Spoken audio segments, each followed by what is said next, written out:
The Kalighat, Kolkata. On the road to the temple of Kali, cars and auto rickshaws push through crowds of people, between stalls selling sweets and idols and garlands of dried flowers. You can see the white dome at the top of the temple. We're on the trail of a European woman who came here in the 1930s on a kind of spiritual journey. She learned Indian languages, took an Indian name, married a Brahmin, and made India her home. And here it's all offerings and red and gold scarves and garlands of marigolds. But she wasn't on some hippie quest for enlightenment and good hash. In 1945, Savitri Devi came here to the festival of Kali, the blue-skinned Hindu goddess of destruction and rebirth, to heal a broken heart. I took part in the festival like a frantic person. The women smeared their hands and faces with red and purple on that occasion. I smeared myself too. I did what they did.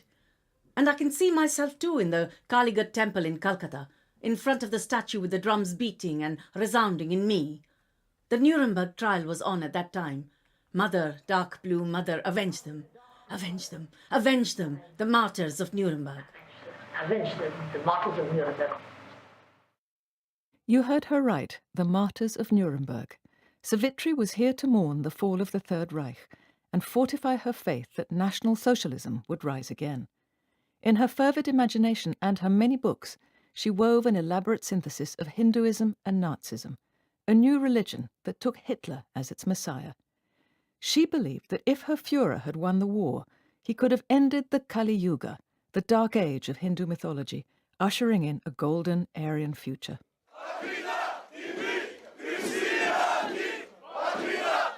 I first came across Savitri Devi back in 2012, researching the Greek neo-Nazi party Golden Dawn. What was a picture of a woman in a sari gazing at a bust of Hitler doing on the website of an openly racist party which wants to expel all immigrants from Greece? Then I found her name cropping up on American extreme right websites like Iron March, Stormfront and 4chan.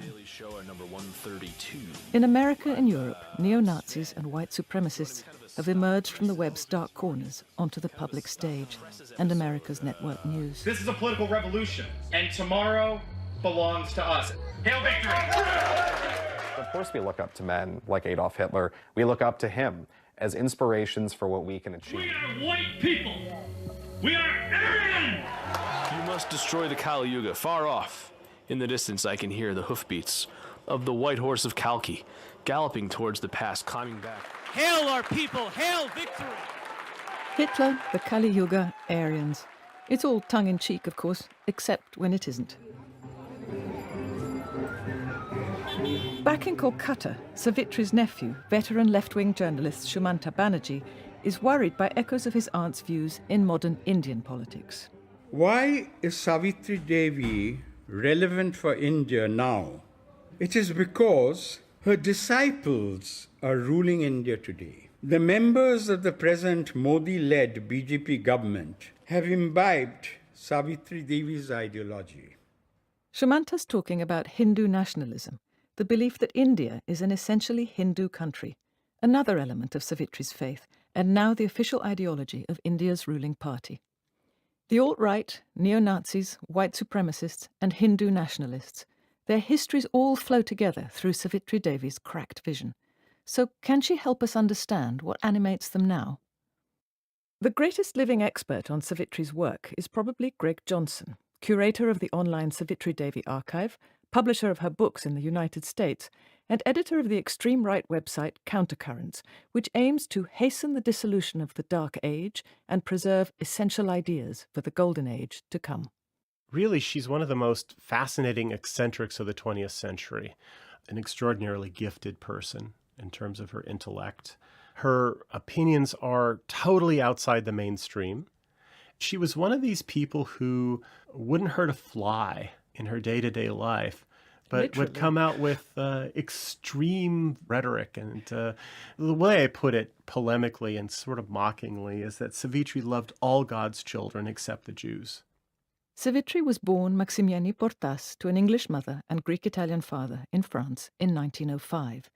As a young woman, she was swept up by Greek nationalism and its dream of uniting all Greeks in a single enlarged state. Hitler, she felt, unjustly treated by the victors of World War I, wanted the same for his people. And much more meaning the freedom of Europe, the freedom of the Aryan race.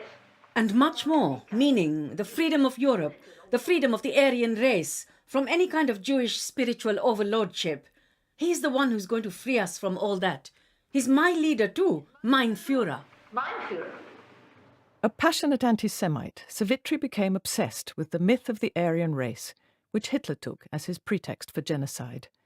These recordings of her were made at her home in Delhi in the 1970s by an associate of the Holocaust denier Ernst Zundel. They've never been broadcast before. Because of the poor quality of the old cassette tapes, we've had an actor voice Savitri's words. I don't believe this mixing up of Christianity and National Socialism. They are incompatible philosophically speaking. One is a Jewish product mixed with a sprinkling of Greek ideas. It's originally Jewish, you can't get out of it. It's originally Jewish, you can't get out of it. First of all, I am a disciple of Adolf Hitler. And if I must have some religious denomination, well, I call myself rather a Hindu than a Christian. I call myself rather a Hindu than a Christian.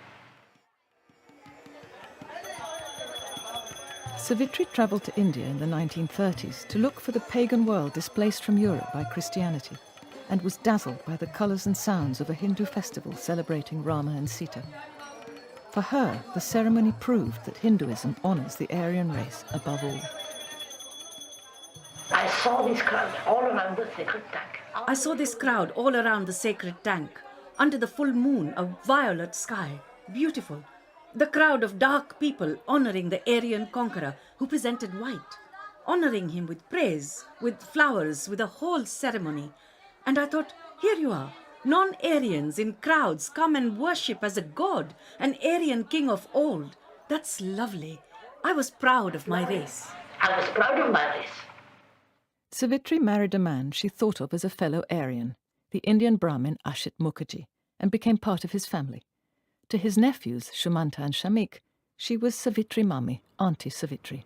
In 1969, one of my colleagues rang me up at my home and said, Shumantu, there is this peculiar European woman who claims to be your aunt. So I went back to office, and here she was in a sari, saffron border, and with huge swastik rings hanging down from her ears. So I could immediately make out Savitri Mummy. So she said that I heard that you have got married, and that also to a Muslim. So I said, yes, I want to see your wife. So Savitri Mummy took a look at her, and then she brought out from her bag a plastic scale. A ruler. And started measuring my wife's nose. And then after measuring, she turned to me. Yes, she is more Aryan than you. You have made a good choice. We laugh now, but it's not so long since this sort of thing passed for science. The myth of an Aryan race begins in philology. Early travellers to India noticed that Indian and European languages have many words in common. Looking for an origin story for European culture that bypassed the Bible and its Judaic roots, Enlightenment scholars speculated that Europeans and Indians were descended from common ancestors who lived somewhere in the north, and eventually labelled this putative people Aryans. The dream of my life is to integrate. The dream of my life is to integrate Hitlerism into the old Aryan tradition, to show that it is really a resurgence of the original tradition. Not Indian, not European, but Indo-European. It comes from those days when the Aryans were one people near the North Pole. Savitri's fantasy of an Aryan utopia somewhere near the North Pole, presumably before the ice and the polar bears arrived, comes from an early Indian nationalist called Tilak. The word Arya first appears in ancient Sanskrit texts. Historian Romila Thapar has been studying them for more than half a century. The connotation is the person who's to be respected. I get very irritated with people who talk about it as race, because it was really not a racial term in the texts. and it referred very much to people who spoke the Aryan language. Am I right in thinking that it was European scholars or writers who first began to use it in the sense of a race? Yes, I think that is correct. There was no sense of a race until the 18th century, when people started talking about the human population being divided into races. And yes, in the 19th century, you have something called race science, which is all about what are the characteristics of the different races. That is very much a 19th century European concept. And so Indian nationalism latched onto this and said the Aryan race was the progenitor of what we today call Hindus. So that gives legitimacy to the Hindus as being the people who gave us our civilization. In India, the Aryan myth was especially taken up by Hindu nationalists. The Hindu majority has Aryan ancestors, the others, the minorities, don't. This is essentially a Hindu culture. The Muslims have no role in it. It's a Hindu civilization.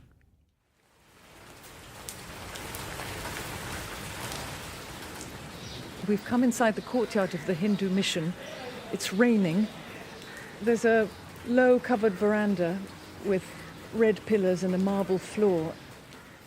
A sense of Hindu identity was one of the streams that fed India's struggle for independence. But by the time Savitri Devi walked into this quiet Kolkata courtyard a few blocks from the Kali temple in 1935, Hindu nationalism, or Hindutva, was very much at odds with the broad secular movement led by Gandhi's Congress Party. Here, I can sort of feel her for the first time. I can imagine her walking around on that marble barefoot in her sari with the saffron edges and the swastika earrings, feeling probably quite pleased with herself. The mission's purpose was to convert or reconvert Muslims and others to Hinduism, to establish a Hindu majority in Bengal and beyond. Savitri offered her services as a lecturer to the mission's leader, Swami Satyananda, who was gratifyingly sympathetic to her cause. I told him, look here, I'm a European pagan. I told him, I am a European pagan. I am a disciple of Hitler. Can I talk my own talk in my lectures? He said, you can talk whatever you like. I consider your Hitler as an incarnation of the gods, at least of God Vishnu, who is the god that keeps the world in place. I honor him. You can talk about him as much as you like. You can talk about him as much as you like. In the years before independence, it wasn't unusual for Indians to admire Hitler, their enemy's enemy. Some kept little shrines to him beside their household gods. But few continued the cult, as Savitri did after the news of the Nazi death camps broke. For her, Hitler's only mistake was that he was too kind. Her nephew Shamik will never forget Savitri Mummy's return from a trip to Europe after the end of the war. She was traveling in a train in Germany, and she could see somebody sitting 2 or 3 rows ahead, and from the shape of his ears, she could identify, she told me that, I was absolutely sure that he was a Jew. And then what she said, now she was speaking in half Bengali and half English. She would use her hands very often. The hands were curling and bending. And she said, Amar hat duto nishpish korchilo, to crush. My hands were itching to hold her and crush. Not stifle or anything, crush her. And for me, I'm a teenager, the woman suddenly turning into that kind of almost an ogress or something before my eyes. It was really horror for me. Believe me, it was horror.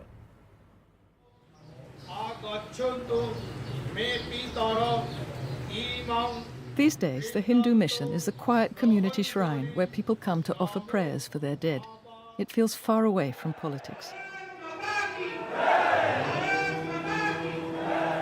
But elsewhere, Hindu nationalism is alive and well. Ever since Savitri's time, Hindutva has been nurtured and promoted by the RSS, or Rashtriya Swayamsevak Sangh, a voluntary organization with a paramilitary bent that spawned a series of political parties. The RSS insist that their India welcomes everyone, as long as they accept Hinduism, not as a religion, but as a way of life. It's not so different from Savitri's view back in the 1930s. For her too, Hindutva was a means to power. Hinduism is for the Aryans of India. Hinduism is for the Aryans of India, a means to be able to rule. They don't, because tradition has been abandoned for years and years and years. We are in the dark age and India is going to the dogs. Except a minority who are fighting against time, against the current of time. Against the current of time. Through its latest offspring, Prime Minister Narendra Modi's Bharatiya Janata Party, or BJP, the RSS has finally reversed the current and made it to the corridors of power.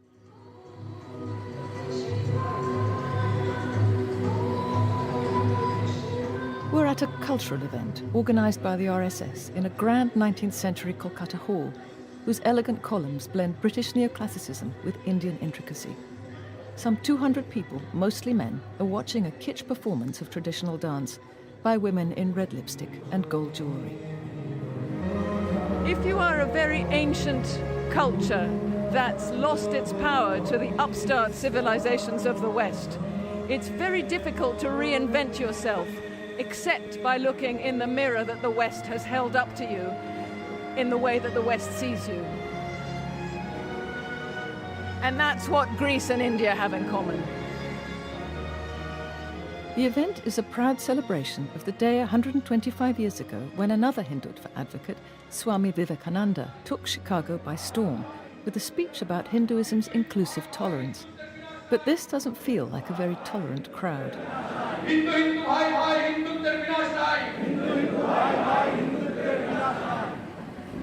Swamiji said that I am Hindu, say it loudly and proudly. The climax of this cultural evening is a rousing speech by BJP spokesman Sambit Patra, all blood and soil patriotism. You know the truth. The Hindus know the truth. The truth is, body cannot be destroyed. Don't be sheep, be lion. Don't be sheep, he says, quoting Vivekananda, be lions. The implication is that Hindus, once so proud, are now under threat in their own land, and they need to stand up and fight back. Though RSS and BJP spokesmen officially condemn violence, the fight is not just metaphorical. Across India, vigilante groups have been attacking Muslims and untouchables who, they claim, are slaughtering or exporting cows, sacred to Hindus. My introduction to Hindutva was due to the idea of this proposed Hindu victimhood. Shiva Sai Ram comes from a devout Hindu family. He joined the RSS as a teenager, seduced by Hindutva propaganda on the internet. The victimhood which is propagated through fake history and fake sense of defeatism which is there, that the secular democracy has deprived the Hindus of their rightful political power, which is not true. It is completely different from the history which is written by scholars, and it ends with a particular statement that if you, as a Hindu, don't act, soon Hindus would technically become a minority in their own nation. Shiva eventually left the RSS and is now a graduate student. And his research topic is? The topic of my thesis is Savitri Devi and how she uses myths to forward a particular political agenda. For Savitri Devi, history's victims were the Germans. After the Reich's defeat, she returned to Europe, carrying in her mind the four-armed dark blue goddess of destruction and rebirth. She communed with volcanoes in Iceland, and then, on London's Drury Lane, she met a kindred spirit, Count Potocki of Montauk, who claimed to be the rightful king of Poland. Greg Johnson.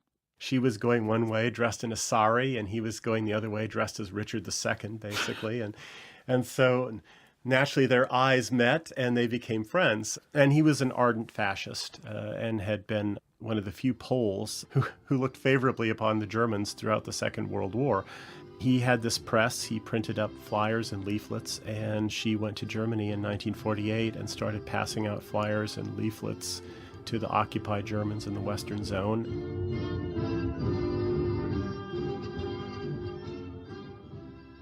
From India to Indianapolis, the far right feeds a sense of wounded pride and victimhood, pumping up real fears with fake news and false history. That history usually posits a lost utopia that's been undermined by Jews or Muslims or dark people or immigrants. And the promise, the ticket to power, is to defeat the threat and make the country great again by winding back the clock. In India, the imagined golden age was before colonization. BJP MP Swapan Dasgupta. If you look at all the Indian writings which were there in the 19th century and early 20th century, they were concerned with two questions. One is, why were we enslaved? That's the first one. And second one, what do we do to recover our sense of nationhood? And there's a third question too. When did India lose its sovereignty? Did it lose its sovereignty around the 11th century? Or did it lose its sovereignty under the British? Swapan Dasgupta winds back a whole millennium to find his sense of nationhood, all the way back before the Muslim Mughal Empire that lasted centuries and built some of India's great monuments, including the Taj Mahal. Does his search through Indian history take in the Mughal period? No, it doesn't include the Mughal history. Why not? It doesn't include the Mughal history. It includes facets of the Mughal history. It doesn't include the glorification of the Mughal Empire. So India is reimagined as a Hindu nation. For the American extreme right, the idealized past is the time when white men were firmly in control. Greg Johnson. From 1790 to 1965, even though the United States had groups that were not white in it, there was still a commitment to maintaining the idea of a white supermajority, ethnically speaking, and a normatively European society, normatively white and European society. And so where does that leave civil rights? What are civil rights? I mean civil rights for African Americans. My view is that we should set aside a homeland, let's say, for African Americans, and we should encourage an ingathering there. And there are many ways that you can encourage this. For instance, significant numbers of African Americans receive some kind of public assistance. We'll just mail their check to an address, a P.O. box Greg, in the new Greg, homeland. You're talking about ethnic cleansing in the 21st century. It's just... Well, I lost it there, but I shouldn't have been surprised. Greg Johnson is quite open about being a white nationalist. Part of the alt-right's project is to make such ideas seem familiar and acceptable. White nationalism, as I define it, is simply the idea that the best political order is to have, as much as possible, ethnically and racially homogeneous homelands. Because I'm a white person of European descent, I'm especially concerned with our homelands. I fear for the future of all European peoples. Savitri had a flowery image for this apartheid fantasy. I'm for a multiracial world. I'm for a multiracial world in which each race keeps to itself, in harmony with the other races. Like in a garden, you have flower beds with roses and flower beds with carnations and irises and different other flowers, and they don't intermarry. They don't intermarry. British white nationalist Martin Webster would agree completely. He was a leading figure in the British National Party and the National Front, but Savitri Devi was a bit much even for him. She was an unlovely, disagreeable person, and she reminded me most of all of Hecate in Macbeth's Witches. She crackled with aggression and nastiness. They met in the bucolic surroundings of a Cotswolds village in 1962 at a camp to launch a neo-Nazi international, the World Union of National Socialists. George Lincoln Rockwell, leader of the American Nazi Party, was there too. Martin Webster would also like to turn back the clock, unmix the colours, keep the foods on the plate from touching. And he's quite clear about how radical ideas like his can work their way into the mainstream and win. What it is, people want to be racialist, but they are told that racialist is naughty, is wicked, evil, against the tide of history, that we've all got to come together like the Coca-Cola advert. I wish the world could be in perfect harmony with choirs of teenagers, all races singing their little hearts out about this idealism, utter tosh. But that's the moral, psychological atmosphere that's been created by international big business. On the right, international big business is generally code for Jews. They want the white peoples of the earth to be dissolved. So what do they then do instead? They vote for things like Brexit. They vote for people like Trump in order to revolt. It's going to be an incremental process where we reassert ourselves. Savitri Devi too thought it would take a long time for the Aryan race to reassert itself, Eventually, the end of the Dark Age, or Kali Yuga, would come in a fiery cataclysm. It will take centuries. It will be done slowly. It will take centuries. It will be done slowly. Every person will contribute to it more or less. It will not be done in this age, what we call in India the Kali Yuga, the Dark Age. When, after the Third or Fourth World War, I don't know, there will be a new world, fewer people. There will be Aryans and non-Aryans, all right, but the proportion of Aryans and non-Aryans will be better in favour of Aryans. It will be better in favour of the Aryan. After years of wandering and a spell in a British prison, Savitri Devi came home to spend her later years in India. Her neighbours had no idea about her Nazi predilections and apocalyptic fantasies. Neelu Jaggi, her landlady's daughter, remembers her as the lonely Billy Valley lady, the eccentric European woman obsessed with cats. She was very traditional in the sense that she wore all the Hindu jewelry. She was very fond of wearing gold. A whole lot of bangles and earrings. And one day when she went to feed the cats, the scooter driver noticed. He called a couple of men and they took off all the jewelry and they left her by the side of the road. And then a passerby took our number from her, and that's when we found her. So she was robbed? She was robbed. And hurt? Yes. Yeah. She was in pain for a long time. She had bruises on her. It left us all, feeling very dejected. For all her grandiose dreams, Savitri Devi ended up as just another frail old lady, depending on the kindness of her neighbours, Aryan or not. She died at a friend's house in England in 1982. An admirer took her ashes to Arlington, Virginia, and laid them to rest with full fascist honours beside those of American Nazi leader George Lincoln Rockwell. So what's behind the urge to resurrect her now? Greg Johnson. I think that National Socialism is part of the tradition of the far right and always will be there. But the battle that we face today is not a battle in the streets with communists. Just as you take a knife to a knife fight and a gun to a gunfight, you take ideas to a battle of ideas. And the position of the right today is we're in a battle for the culture. Savitri Devi, the woman who thought Hitler was an avatar of Vishnu, is an avatar herself now, for secretive neo-Nazis on the internet.